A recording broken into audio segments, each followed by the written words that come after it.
Hey guys, welcome back to my Living in Ann Arbor channel. I've got a really good one for you today.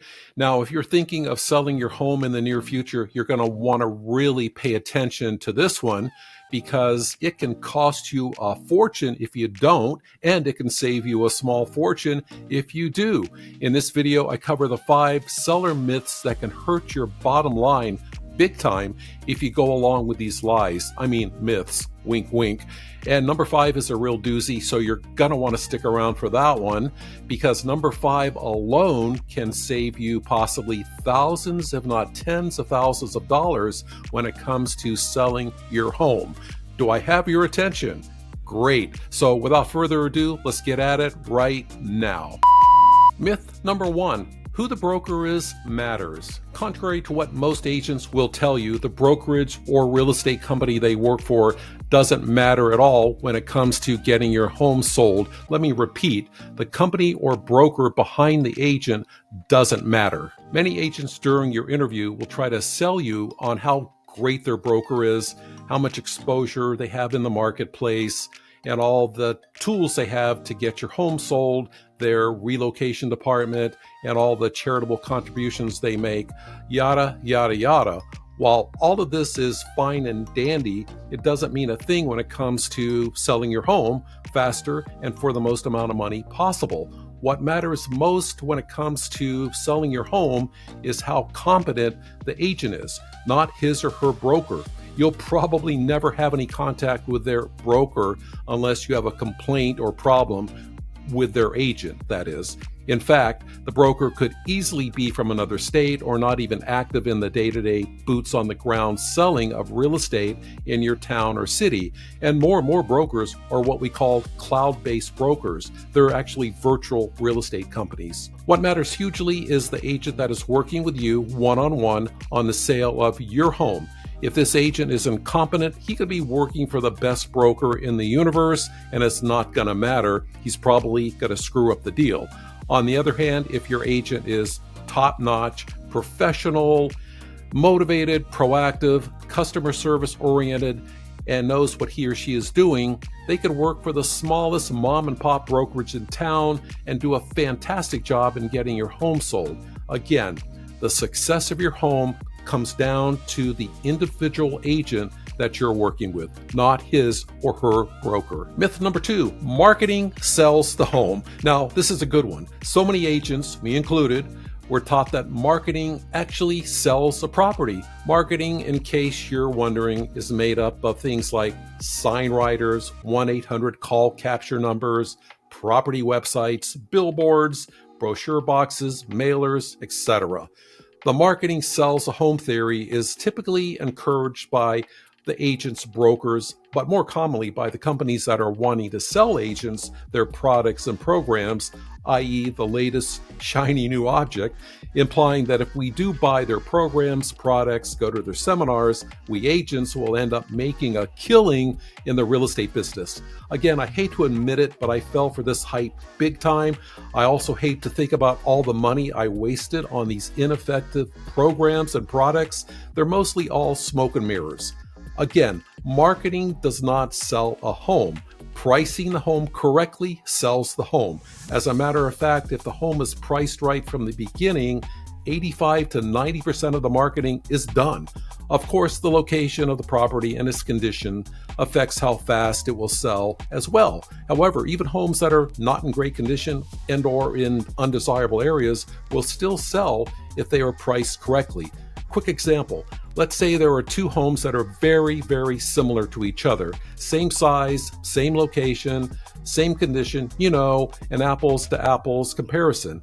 Now, let's say home A is priced at $500,000 because that is what all the comparables are indicating is a fair price for this home based on recent sales. Now, let's say home B, remember, it's very similar to home A, is priced at $600,000. Pretty much the same home in most every way, but the $600,000 home is marketed, listed all over the internet, on Zillow, Redfin, Realtor.com. It has a fancy website.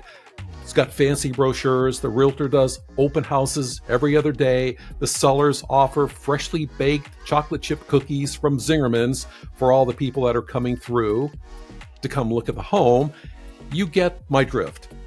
Do you still think home B is going to sell even though it's overpriced by $100,000 more than it should be? Even though the listing agent is doing all of this fancy marketing crap? Heck no, it's not going to sell at $600,000. Most buyers today are very savvy and know the values of properties better than a lot of realtors do. So can you see how the $600,000 home is going to sit on the market for a long time, even though it's being marketed like crazy? Yeah, it's going to sit because no buyer is going to overpay for a house, especially in this market.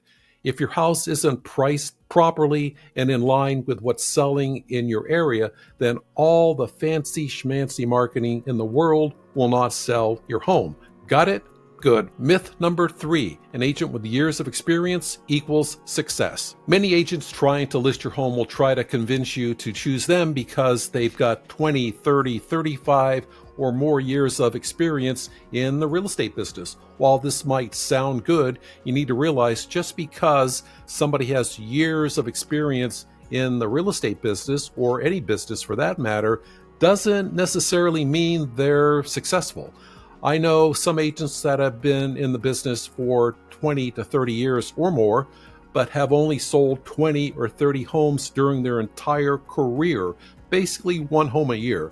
While I know some other agents that have only been in the business for 2 to 3 years that have sold 30 to 40 or more homes already.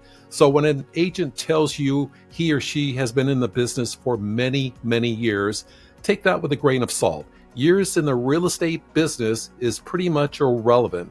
Ask them how many homes they've sold during that time period. Their answer will be a better gauge of their success rate. Myth number 4, you'll need to do an open house to get your home sold. Yeah, this is a really common one. Many agents will tell their selling clients, a good way to get your home sold is that you need to let them hold your house open, do an open house, usually on a Sunday afternoon. Yeah, just when you're trying to kick back, relax a little bit after a hard week at the office, you'll need to vacate your home. So all kind of strangers, people that don't have any intention of buying a home, people that haven't even talked to a lender to get pre-approved, nosy neighbors, and get this, potential crooks casing your home can all come through your home while the agent tries to keep an eye on everyone. This antiquated practice is one of the most ineffective ways an agent can market your home, period.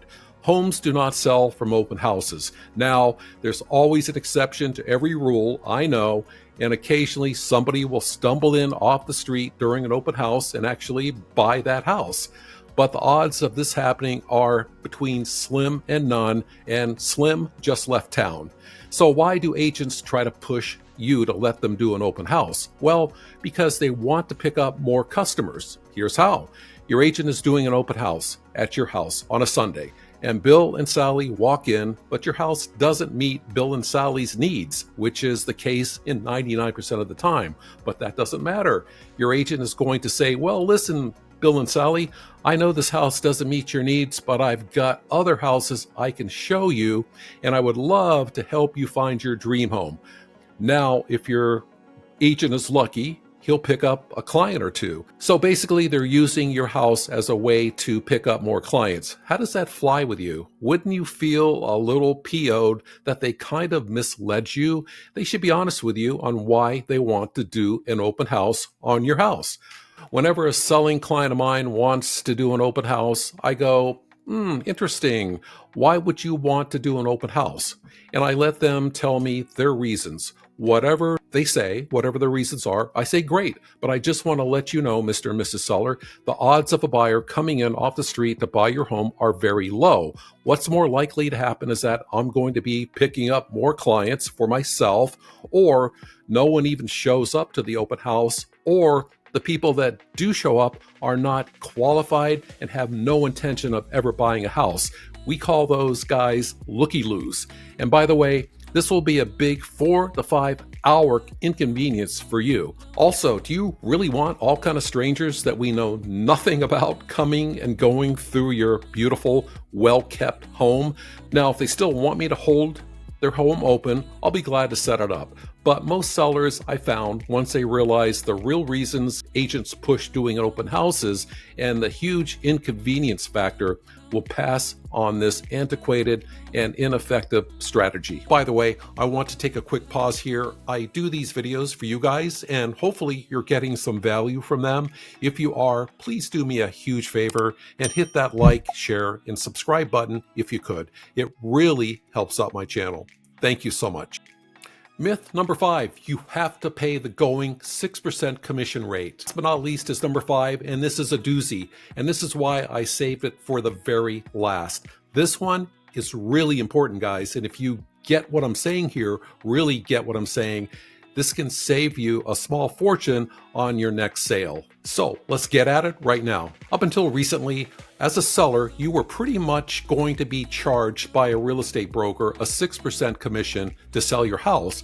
A lot of the general public believes that 6% is the going rate for selling a home. Well, that thinking has been wrong because there's no such thing as the going 6% commission rate.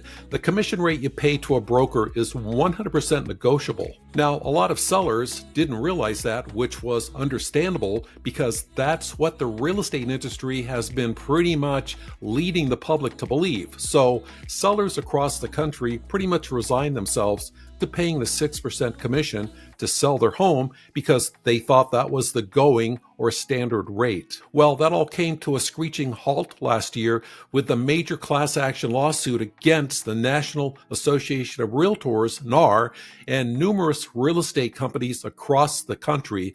The class action lawsuit, Sitzer versus the National Association of Realtors, alleged that NAR, Keller Williams Realty, Anywhere Real Estate, RE/MAX, and Home Services of America, all major real estate brokerages across the country, colluded to artificially inflate agent commissions. Now, a jury ultimately sided against the defendants on October 31st, 2023, awarding a judgment of $1.8 million that could, depending on the judge's decision, surge to over $5 billion in total damages.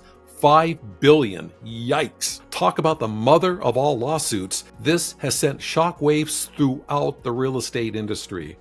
Now, I'm not going to get into the weeds with all the gory details, but I would encourage you to read the details of this historic class action lawsuit yourself. I put a link to it in the description below. It's going to change how the real estate industry does business going forward and in profound ways. It's also going to eventually save future home sellers hundreds of millions of dollars in selling commissions. So what does this all mean to you? Well, it's great news for all the home sellers out there. They're no longer going to feel forced to pay the 6% commission as in the past. Now, some sellers will still choose to pay 5-6% in commissions. Why? I don't know. But hey, it's their money. But the vast majority of potential sellers are seeing the light and the savings potential they will reap by no longer falling for the 6% commission lie. It's a trap! Now, I've been railing against this exorbitant 6% commission rate for the past 10 years, and that's why I started my SIMPLI-SOLD system as an alternative to the archaic and bloated 6% commission model. My listing commission starts at 1.5% and tops out at 4%. As an example, on a $600,000 home sale at 6%, you would be paying the broker $36,000 in commissions. Yeah. Wow, that's a lot of coin and a huge hit to your bottom line. But with my SIMPLI-SOLD system, your potential commission savings would be anywhere from $12,000 to $27,000. That's quite a difference from the 6% commission fee, wouldn't you agree? Now, to check out my SIMPLI-SOLD system for yourself, go to the first link in the comment section below. You're going to be glad you did. So there you go, my friends. I hope you got some benefit from this video, and I hope you'll put it to good use. I don't want to see you guys fall for any of this misinformation that's out there when it comes to selling your house. That could unnecessarily cost you a lot of your home equity. Now, speaking of selling your house, if you're looking for a great real estate agent that would never pass on to you any of these myths that I talked about in this video, and who would always put your best interest front and center, then you should consider giving me a call and let's see how we can team up together to get your home sold while saving you a boatload of money with my aforementioned SIMPLI-SOLD system. Again, there'll be a link to it in the comment section below. Now, I realize this was a really long video, guys, so thanks for hanging in there with me, but I wanted to get this video out there for all you sellers. Again, I hope you got some benefit from it, and best of luck with your sale. And of course, feel free to call me anytime should you have any questions. Hey, if you liked this video, be sure to check the ones out right up here. And don't forget to hit that like, share, and subscribe button. Really appreciate that. Thanks for watching, and see you on the next video. Take care.